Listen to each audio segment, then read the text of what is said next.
dilaksanakan dalam nawacita tentang ketahanan pangan,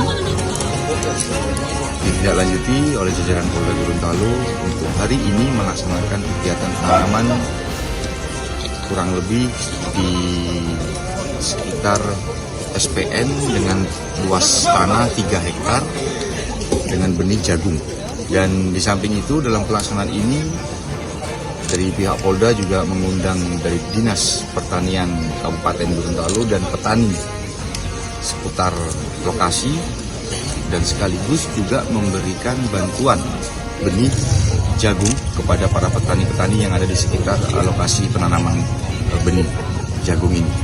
Diharapkan untuk program ini dapat dilaksanakan secara kontinu dan akan terus dilakukan oleh pihak Polda Gorontalo mencari lokasi yang lain di tempat yang lain.